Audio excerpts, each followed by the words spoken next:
ndishimye cyane kubona uyu mwanya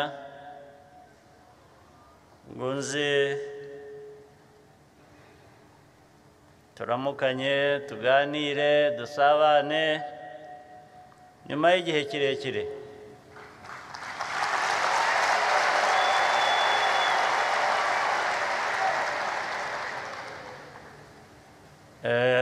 Hanyuma mboneraho n'umwanya wo kuza ngo tuganire ku birebana n'ibihe tunyuramo cyangwa tugiye tunyuramo nyuma ya cya gihe twahuraga turi benshi nanone turi mu nzira yo kubaka igihugu cyacu. Ubundi nari nifuje ko twahura nk'ubushize turi mu gihe cy'amatora, abaturage benshi bakaza nkabona umwanya wo kubasuhuza, kubashimira, ariko bitewe n'igihe cy'imvura nabonye ko bitaba byiza kongera gushyira abantu hamwe 300, 400 ngo hanyuma banyagirwe n'imvura gusa tubure n'umwanya wo kuganira. Niyo mpamvu twahisemo guhamagara abantu bake n'abandi bahagarariye uturere bari hano. Ndibwira ko ariko ibyo tuganirira aha nabo biri bubagereho binyuze muri ubu buryo. Reka nongere rero nsubiremo mbashimire cyane cyane mwe bari hano n'abanyumva.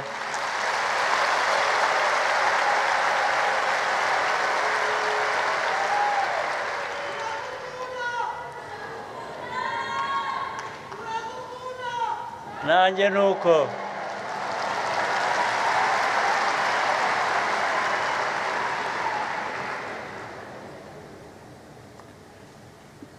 urugendo rwacu rero ruhoramo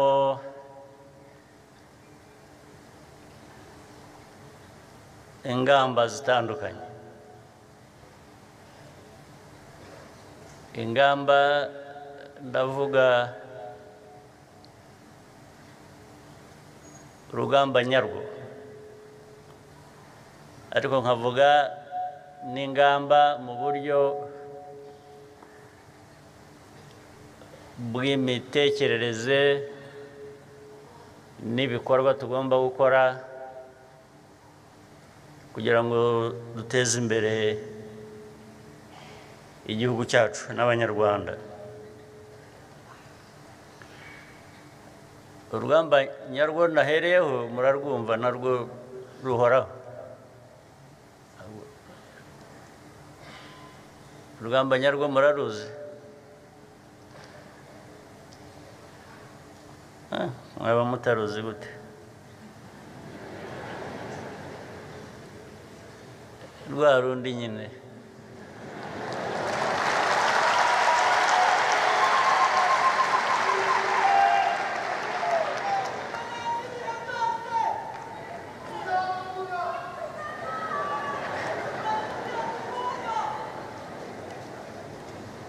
Rwa rundi rw'umuriro.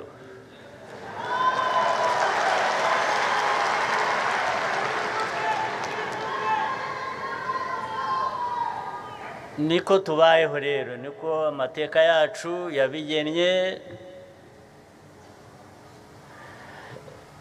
Ni uguhora kuri uru rugamba rufite ibice bitandukanye. Ndandambara.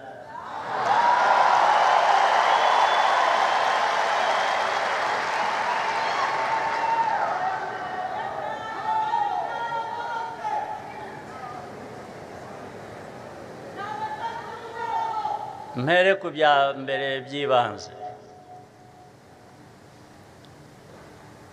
ari ibijyanye uburyo bw'amajyambere, ibijyanye n'ibikorwa remezo, hari ibijyanye n'ubuzima, hari ibijyanye n'uburezi, hari ibijyanye n'ubuhinzi n'ubworozi, hari ibijyanye no gufasha abatishoboye kugira ngo nabo bishobore, tugendere hamwe. Ari ibijyanye n'imibanire yacu n'ibindi bihugu byaba mu karere, byaba ibyo mu karere, byaba iby'amahanga yandi. Ibyo byose navuga ko mubifitemo uruhare, byagiye bitera imbere ku buryo budasanzwe. Ndabashimira cyane n'abandi twe bose dukorana.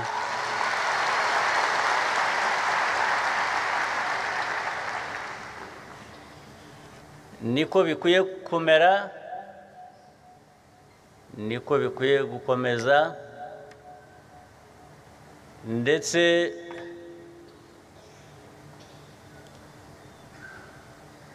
bikaba byanarushaho.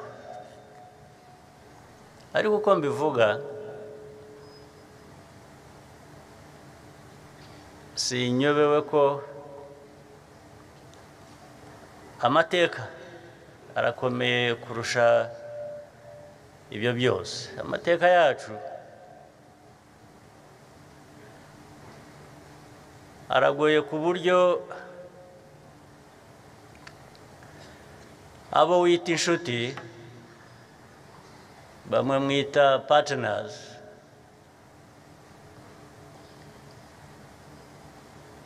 ku ruhande rumwe baguhesha ukuboko kumwe bakakwambura bakoresheje ukundi kuboko. Impamvu nayo ni ukugira ngo ugume muri ayo ngayo,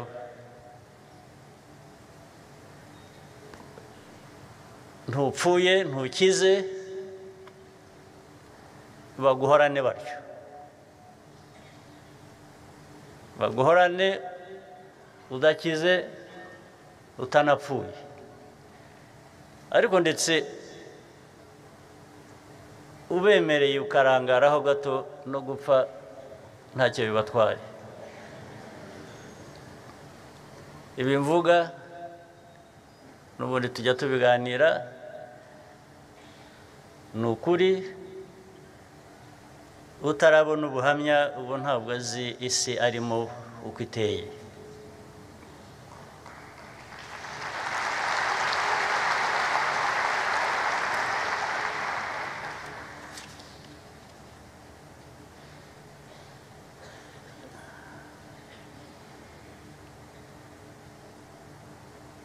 Reka noneho nashaka kubabwira ibihe turimo, ngo nubakire kuri ibyo ngibyo maze kuvuga, kuko ibihe turimo byerekana ibyo navugaga, yuko mubana, abo bita ngo ni inshuti, abo partners n'abandi, ariko mu mateka ajya kure,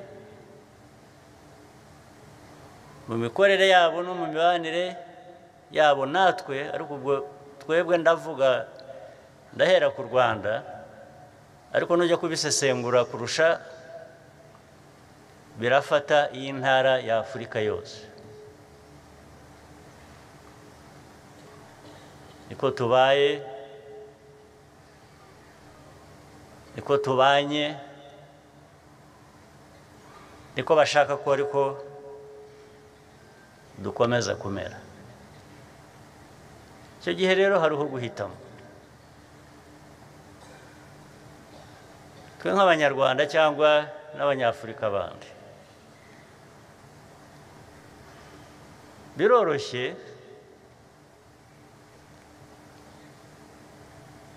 kuguma aho hagati udapfuye ariko utanabayeho birenze uko abantu benshi babayeho ntacyo bigusaba ntabwo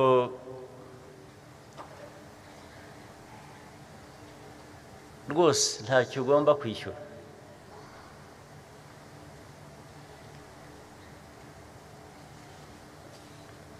rero njye nzi ko abanyarwanda twahisemo hari n'abandi banyafurika bagerageza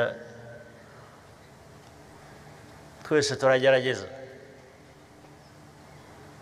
turagerageza bigaterwa n'ubushake n'imbaraga abantu babishyizemo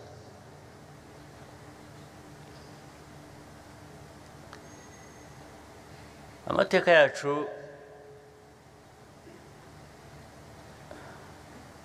tubayemo mvuge mu myaka 30 gusa ishize ariko ifite iyindi yayibanjirije myinshi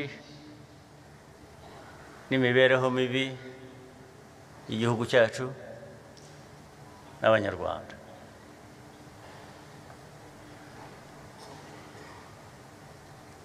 muribuka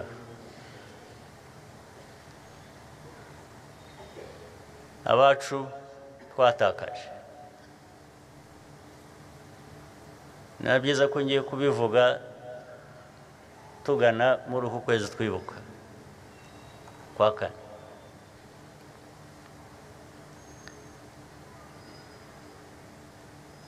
ababigizemo uruhare batari abanyarwanda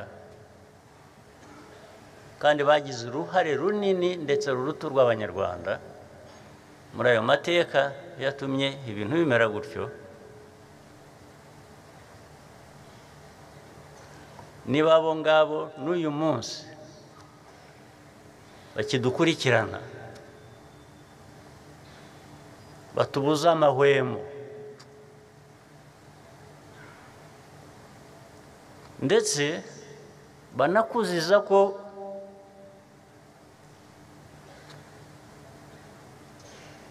uva hahandi udapfuye ntukire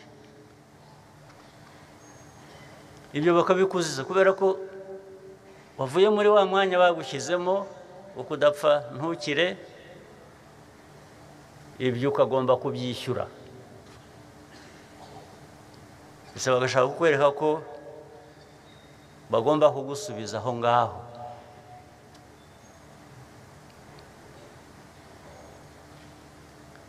reka mvuge kuri iki gihe turimo n'izi ntambara zo muri Kongo murayizi abaturanyi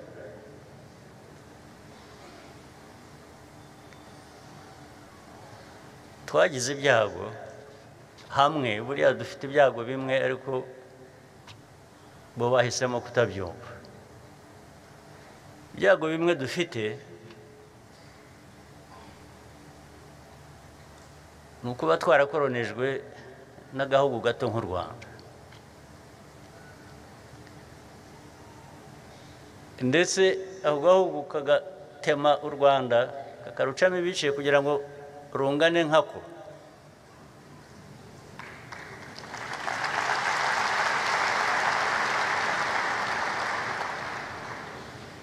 ubwo ni Ububiligi mvuga kandi aza kubwihanangiriza ndabisubira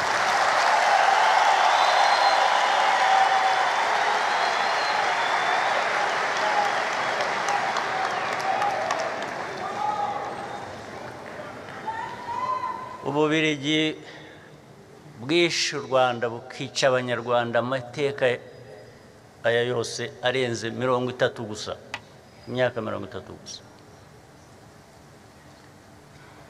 rukajya rutugarukaho rukongera abasigaye rukongera rukabica.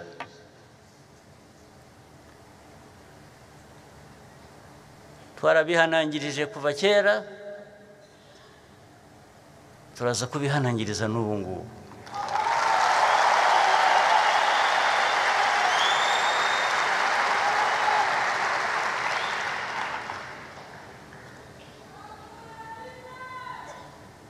Iyi ntambara ya Kongo, abantu bagiye bakagira iy'u Rwanda. Ntabwo iyi ntambara ari iy'u Rwanda, ntabwo ari u Rwanda rwayitangiye, ahubwo icyo abayitangiye bashakaga nicyo turwana nacyo.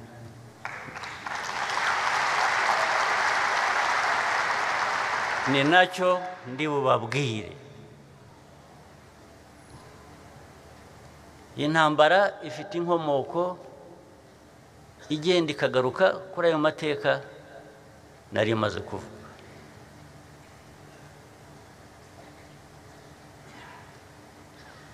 Abantu bitwa Abanyarwanda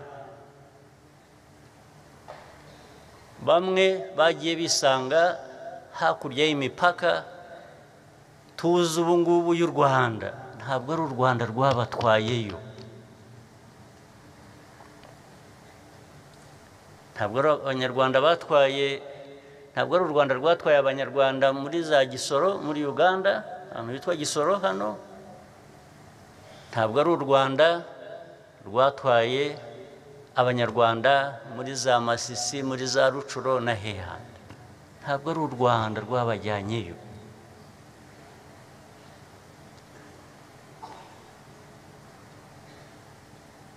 Kugira ngo rero noneho aho bisanze abo muri ibyo bihugu babe babwira abantu ngo nimuhaguruke musubire aho mukwiriye kuba muri mu Rwanda. Niba ushaka kubikora, birukanane n'ubutaka bwabo bagumyeho.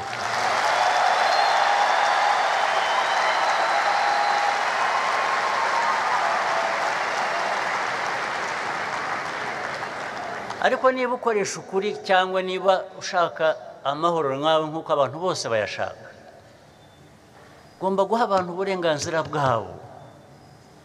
Byanze bikunze, iyo utabuhaye abantu, udahaye abantu uburenganzira bwabo, baraburwanira. Ni wa muriro navugaga.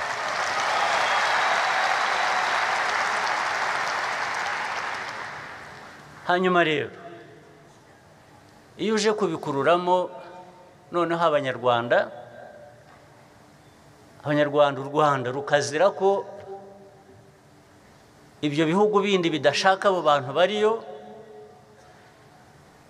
twagira dutese? Turahangana nabo.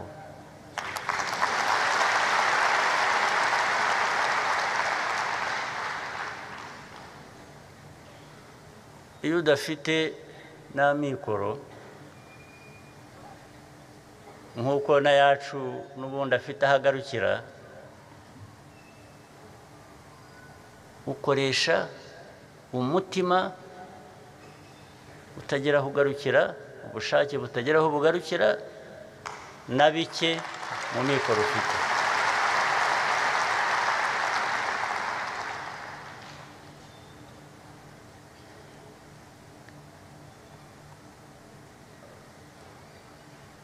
Iyi ntambara y'ejo bundi imaze imyaka ngira ngo irenze 3. Ntabwo yavuye mu Rwanda na busa. Ibyo nawe babwiye, ntabwo nirwa mbitindaho, sinirwa mbisubiraho. Ariko ziriya ntera hamwe mwumva buri munsi, mubona buri munsi, n'ejo bundi hari izo twahawe n'abarwana mu burasirazuba bwo muri Kongo. Mwarabonye kuri za television, abandi mwarabonye n'amaso yanyu. Abo bantu bishe abantu hano uwitwa ninde ni Gakwerere.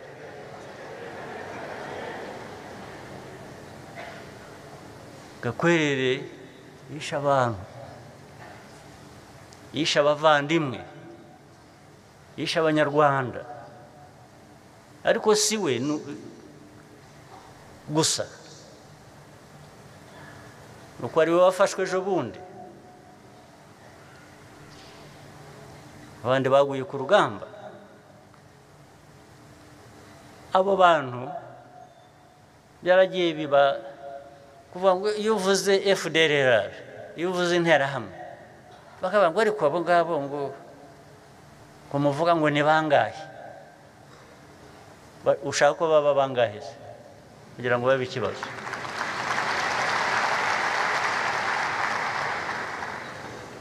Gakwerere uriya bafashwe ejo bundi yari kumwe, bamwe bataye ubuzima bwabo, abandi bakiri mu mashyamba, wamubaramo abantu benshi, kuko ni ideology ya genocide, yo kwica. Ndetse bagiye hariya bagakuririza n'ubuyobozi bumwe bwo muri Kongo bukabashyigikira, bukayiririmba, bukabigisha no ku maradiyo, bakica abantu ku manywa y'ihangwe, ku mugaragaro mwarabibonye, aho za Goma n'ahandi hose bishe abantu ku manywa y'ihangwe. Ariko bajya kuvuga ngo ariko ngo aba bandi bajya bavuga ngo bemera human rights, ntibiraho ntazi ibyo ari byo. Bemera human rights za bamwe, ariko iz'abandi bakwiriye gupfa. Ukabona ko wanshyira muri abo ngabo nkabyemera?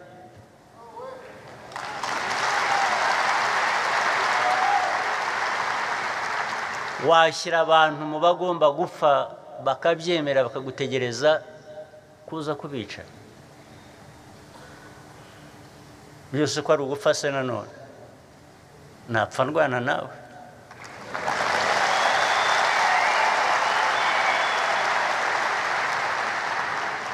Ntabwo wansanga ndaho gusa ngo ntegereje ko uri buza kunyica, ndakwica nanjye ahubwo.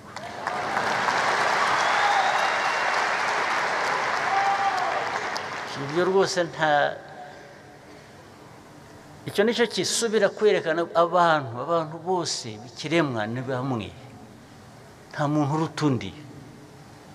Ntabwo waza kumpimira ubuzima bwanjye ngomba kubaho, wowe urabikora nkandi,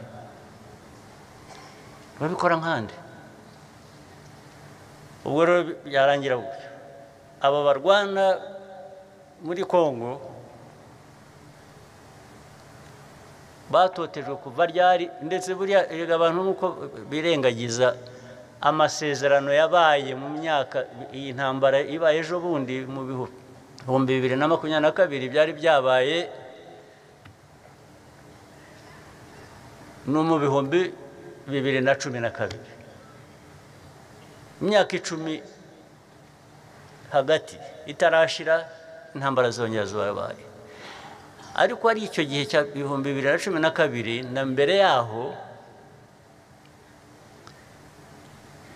aba bantu bagiye bumvikana na za leta zari ziriho, bagera kuri byinshi, barumvikana, nta na kimwe kigize gishyira mu bikorwa. Ariko ubwo kumvikana ni ukuvuga ko bemeraga ko aba bantu bafite ukuri kwabo bagomba guhabwa.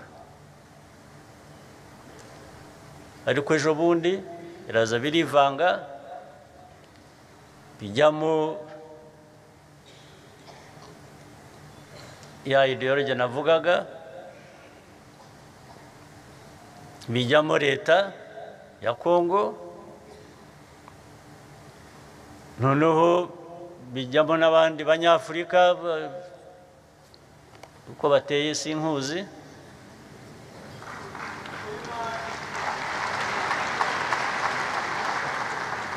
Baragenda bajya ku ruhande rwa leta kuyifasha kwica abantu bayo. bajya ku ruhande gufasha interahamwe kongera kwiyubaka. Buri interahamwe kuba zihari kuva muri 1994 kugeza n'ejo bundi, ntimwibwira ngo ni ibyapfuye kuba gusa. Hari abandi babiri inyuma nk'abari babiri inyuma na mbere hose zijya kwica abantu hano mu Rwanda. Zijya kwica abantu hano mu Rwanda zari zifite abazishyigikiye. Ni nabo bazireze bakazirera bakaziherekeza zigakomeza kuba zikiriho n'uyu munsi. Ibihumbi bingahe by'ingabo za Loni. Loni yabaye no mu Rwanda no na kera nagomba bayiririmba aho natangiye kumvira nkivuka, maze kuvuka numvaga bavuga Loni mu Rwanda. N'ubu biracyari mu Rwanda, racyari muri Kongo. Nuko guherekeza abo bica abantu muri twe kugira ngo tugume tudapfuye tudakize.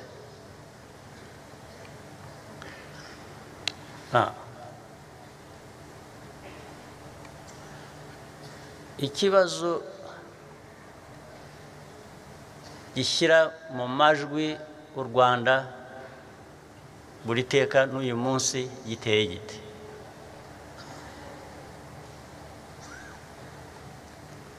Ndahera hahandi nababwiye Gakwerere wazanywe ku manywa n'abandi bari kumwe, amaze imyaka ingahe? Hafi 30 nyine cyangwa se 30.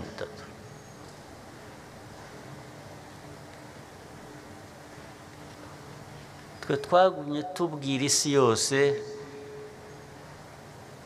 ikibazo cy'izi nterahamwe, inkeke duhoraho, u Rwanda ruhoraho. Ngaho turatewe, ngaho ku mupaka, ngaho barambutse, ngaho bajugunye amabombe yisha abantu muri za Kinigi, hehe hose. Abantu bakatubwira ngo ni bake, ni biki. Ibyo ntibihagije. Ni nko kuvuga ngo ibyo muriho mubona muvuga ntibihagije, mukwiye kuba mubona ibirenze ibyo. Nibyo bubakaga ejo bundi rero. Ibyo birenze ibyo nibyo bubakaga ejo bundi. Ntabwo byarimo gushyigikira interahamwe gusa no kurwanya abanyekongo babuzwa uburenganzira bwabo, ahubwo byari birimo no gutera u Rwanda. Ndetse bikavugwa ku mugaragaro. Perezida wa Kongo akabivuga ku mugaragaro, akavuga ko ashaka gutera u Rwanda, azaruhindura uko ashatse. Akabivuga uyu munsi, hashira igihe akabibara ko batamwumvise, akabisubiramo ejo, akabisubiramo bwa gatatu. Abantu rero ni nko kuvuga ngo ariko se ubundi yabishobora, cyangwa murabyumva mutyo mukumva hari icyo bikwiye kuba bibatwaye. Arabivuga ari interahamwe ariho akoresha yubaka imbunda. Hari abaje kumufasha barimo n'abaturutse i Burayi, abitwa abamerisoneri. Abamerisoneri nayo mbaherutse kera mu mateka.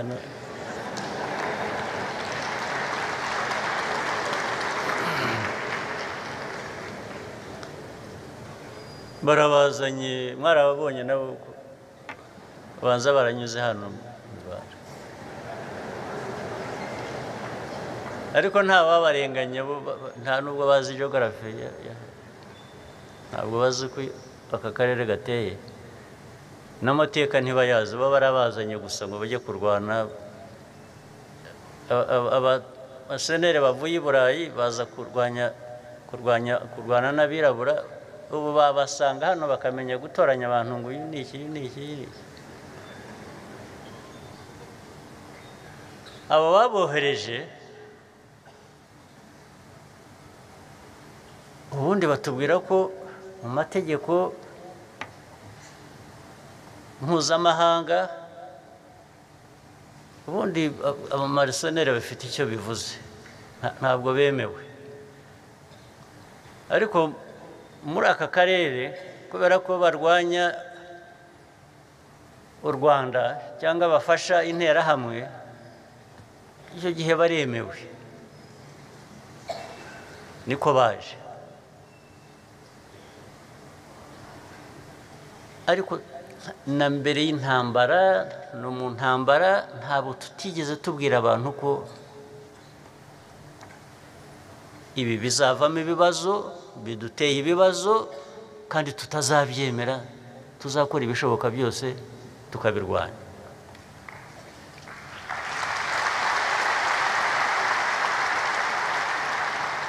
Niko byagenze rero.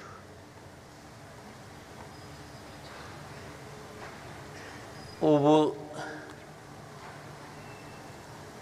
ibyo wirirwa ubona birirwa baturega, muzi mu Kinyarwanda gukoronga, murabizi, birirwa badukoronga. Gukoronga ni ugutukana. Bavuga intambara kwanza iri hariya muri Kongo, ikabanza ikaba iy'u Rwanda, icya kabiri ikaba ko ishyigikiwe n'u Rwanda. Byagera kuri FDR bakabivuga buhoro bongorera, kuko ubundi ntibashaka no kubivuga, kuko nibyo bashaka ko ari byo byabaho, ko izo nterahamwe zakongera zikagaruka mu Rwanda zikica abantu.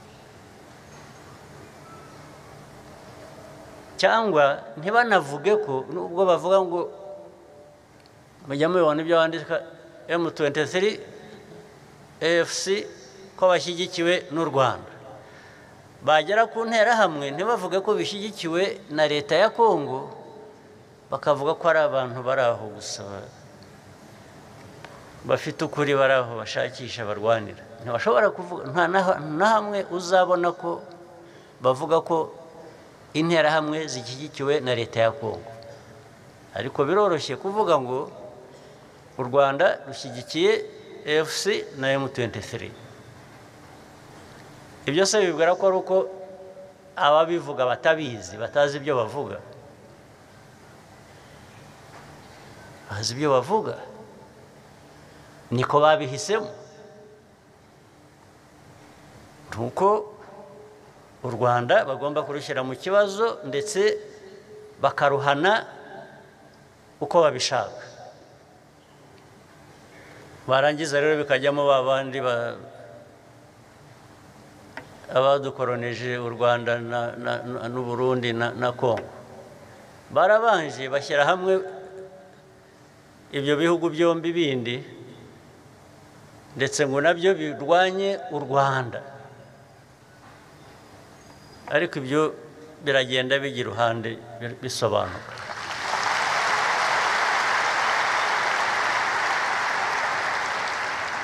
Sinshaka kubitindaho, turagenda dushaka kubana neza na bamwe muri abo babiri mvuze.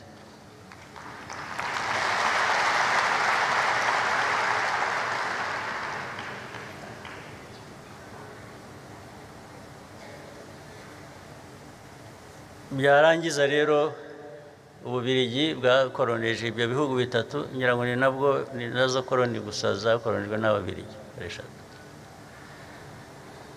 Bakagenda bakajya i Kinshasa bagatunga urutoki u Rwanda, bakavuga ko baza kurufatira ibihano kandi bagiye kubwira isi yose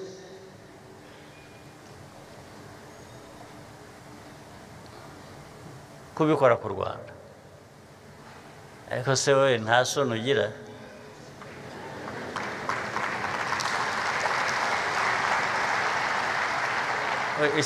isoni aho zikwiye gutangirira guhamagarira isi yose guteranira ku Rwanda koko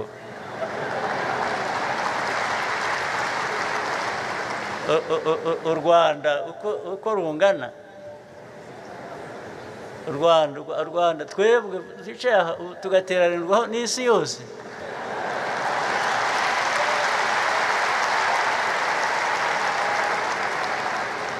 ibyo ntibikwiye kuba biteye isoni abantu bamwe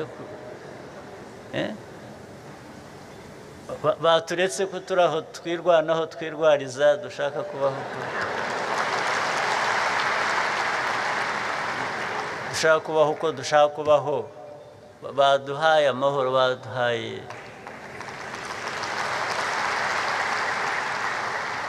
tugiye kuzira ko tungana nabo ariko bo bafite ahandi bavugira haturuta ariko ibyo rero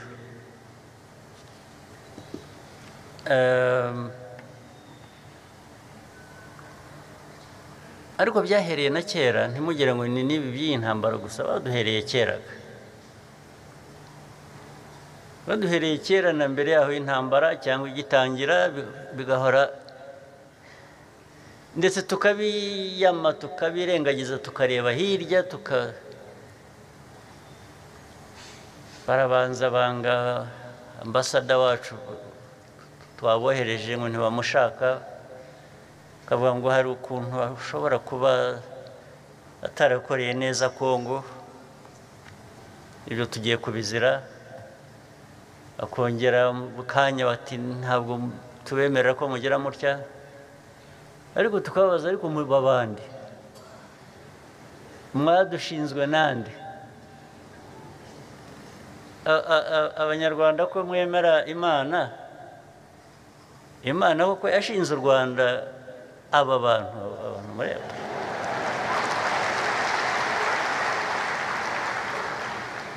aba ngaba turaza kubibibutsa neza ko atari ko bimeze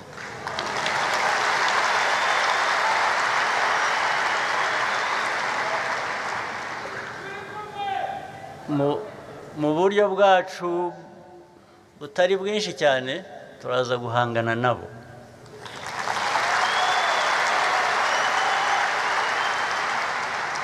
ndavuga abo birirwa batwiruka inyuma badukoronga ariko twebwe byatunanira aba batunanira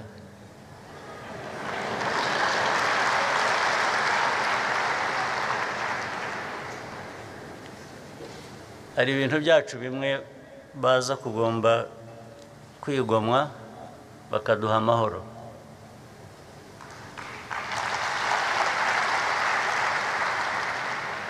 ubwo ariko ndabivuga mbateguza ariko nteguza namwe abanyarwanda ngo iyi myaka yose tumaze kuri uru rugamba rwo kubaka igihugu cyacu rwo turashaka kuba abanyarwanda ntabwo dushaka kuba ababiligi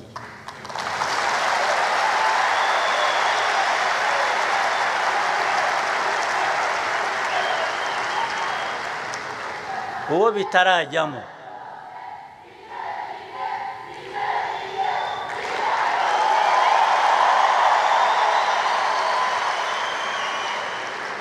abanyarwanda bitarajyamo ko bakwiriye kuba bakwiriye kuba abanyarwanda tudakwiriye kuba aba bandi badukoroneje rwose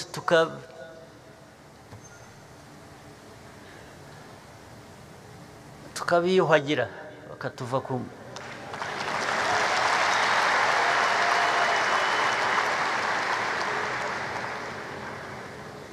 ubu ndababwira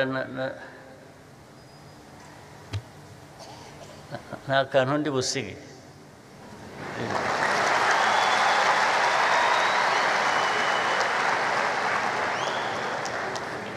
akantu rwose ndi buba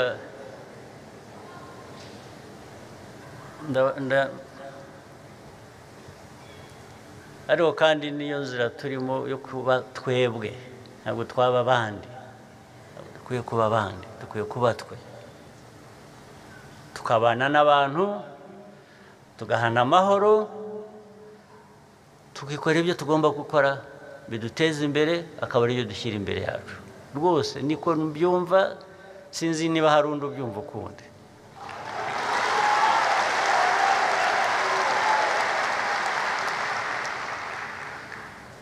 abanyarwanda tugashyira hamwe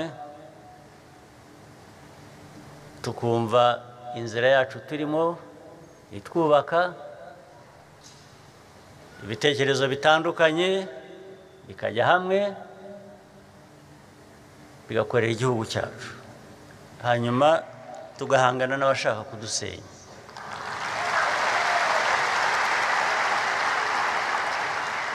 kandi ndagira ngo mbabwire ko biravuna kuba wowe kuba uko ushaka kubaho wowe biravuna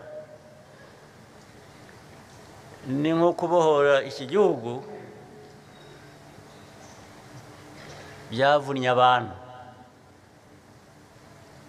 ndetse abandi batanze icyo umuntu agira mu bintu byose gihenze kurusha ibindi ni ubuzima bw'umuntu ariko aba bantu abanyarwanda batanze n'ubuzima bwabo kugira ngo igihugu kibe uko gikwiriye kuba kimeze sinumva rero ko bizageraho abantu bakwiye kuba bananiwe bakavuga ngo reka dushake ibyoroshye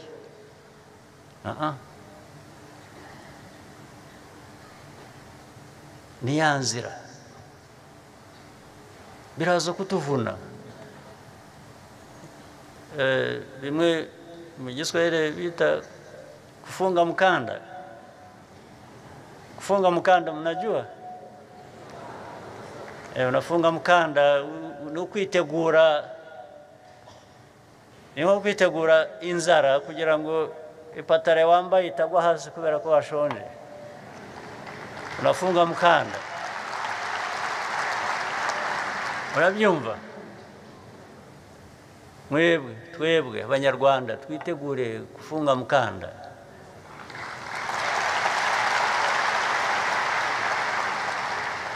sio kufunga mkanda peke yake ni kupigania uhaki wetu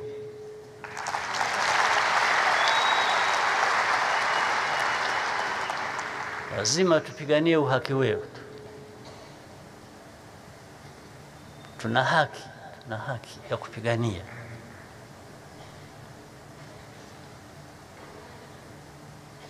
sinzi ko ubushake ari bwo bwabura rwose ntibikatubemo so ibingibi baraho bavuze induru hirya baratugera barya sanctions we do this ubu buracya twapfuye kubera sanctions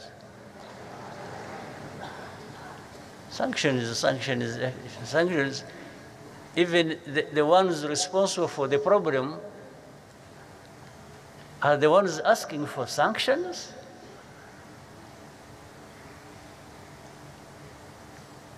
In fact, there are those you ask, what do you think are the reasons for these sanctions? You know what? I don't know. But the Belgians told us there is something. I mean, ugiye gufata ibyemezo kubera ko we ntunabizi icyo bifatiye ariko kubera ko hari uwabikubwiye wundi ufite inyungu ze ariko se nabwiye babajije ntibasobanura kuko ubajije uti nakora iki mbese nkora iki kugira ngo ibyo bihano mwoko biduha ntabwo baguha igisubizo cyuzuye kuko ntibakubwira ngo irengagiza interahamwe uziveho zakwiciye abawe ariko zihorere ejo zizanagutere.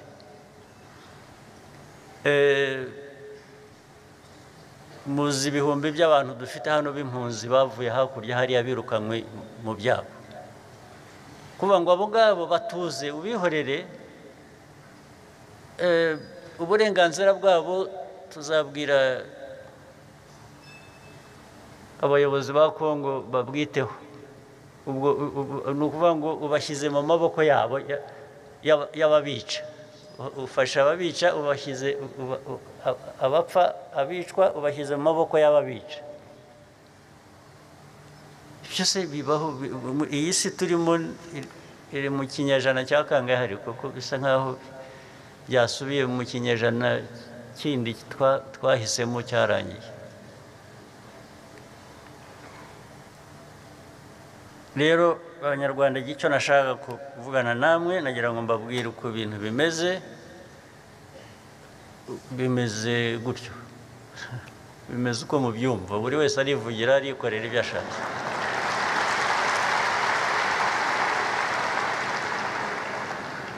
Ariko twebwe ndagira ngo mbasabe ngo twe dukomeze inzira yo kwikorera, ntawe dushotora, ntawe twanduranya,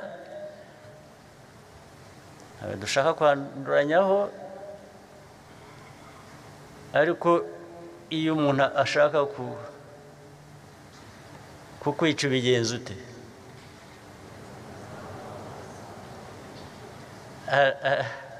Muri za nyigisho, ariko nta kibazo mfitanye nazo. Mwiyo ukubise ku musaya umwe harya ngo urahindura ukagira utya. Ibyo ntabyo ndimo.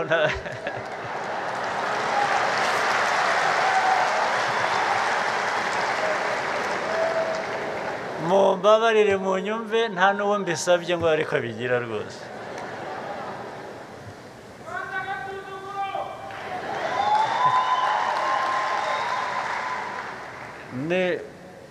Nunkubita ku musaya umwe, nugira amahirwe urasigara uri muzima rwose.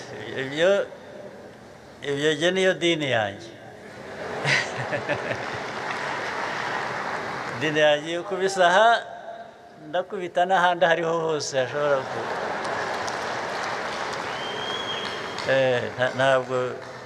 ntabwo muri ibi bibazo turimo, iyo mikino cyangwa iyo myumvire,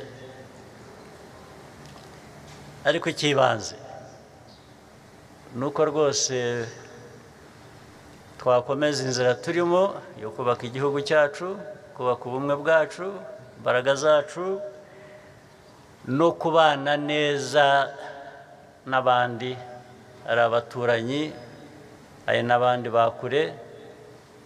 Turifuza kubana neza nabo, ariko bagomba kuduha amahoro twifuza, dukeneye, nk'uko natwe twakora ibyumvikana bizima kuri bo. Ariko ibi bintu ngira ngo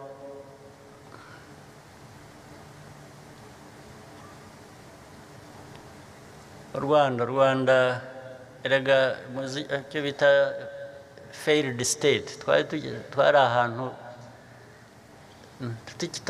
igihugu kitazongera kuba igihugu.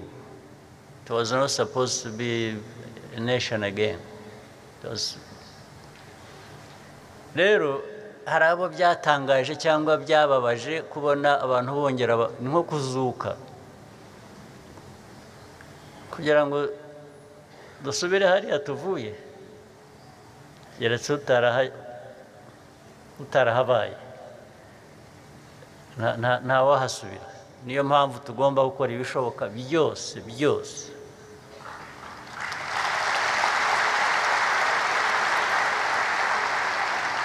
kugira ngo tutazahasubira, dukomeze inzira iduteza imbere nubwo haba abaduca intege cyangwa bashaka ko babirwanya ntitugere aho tugera. Ndagira ngo rero hasigaye dukomeze twubake, dukomeze ndetse n'umuvuduko w'imibereho myiza n'ubukungu ko byagendaga, dukora ibishoboka byose. Abakozi bamwe b'inzego zitandukanye, bamwe urugero cyangwa sinagize nibagiwe, nagize ngo ibyo mugiye mubigabanya byadufasha kuziba kiriya cyuho giterwa n'ibi abantu bamwe bashaka kudukorera cyangwa badukorera n'ubu ngubu. Iyo dufite pressure, aho kugira ngo ucike intege, pressure ikwiye kukuviramo imbaraga zihangana nayo. Ukwiye kwanga gushyirwa hasi, ukoresha imbaraga zose gukomeza uhagaze ndetse ujya imbere uko bikwiye. Nicyo rwose nashatse kuganira namwe, nicyo nabatumiriye. Ngo ni ukuvuga ngo turi ku rugamba, tugomba kurwana twese turi hamwe, ariko njya mbwira abantu ko nta cyatunanira,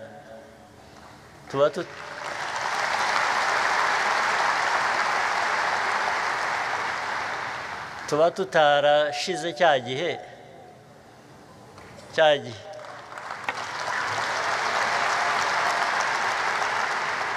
ubu nibwo twashira.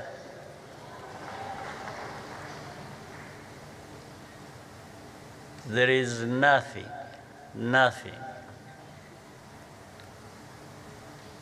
worse that can happen to us than what happened to us long ago. Nothing. Nta kibi gishobora kutubaho ubu kiruta icyatubayeho. Niyo mpamvu mudakwiye kugira ubwoba na busa.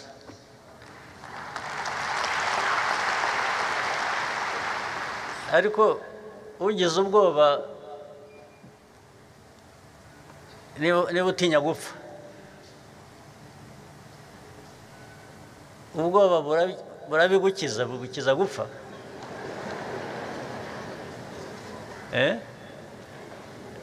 Ahubwo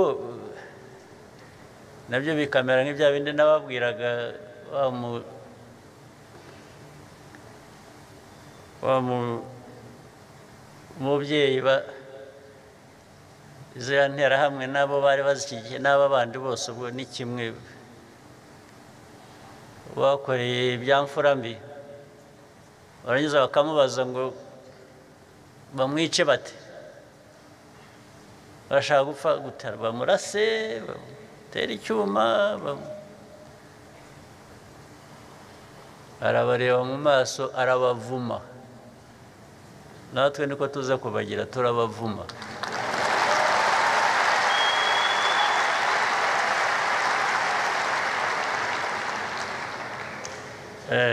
Nta cyatubaho kirenze icyatubayeho. Niyo mpamvu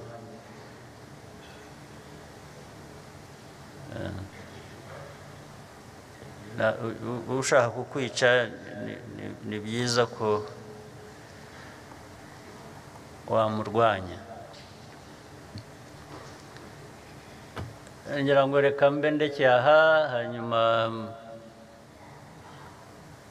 ngire ka break gake, bashaka break, then ndagaruka tuganire, ushaka kugira icyo abaza icyo ari cyo cyose akibaze. Murakoze.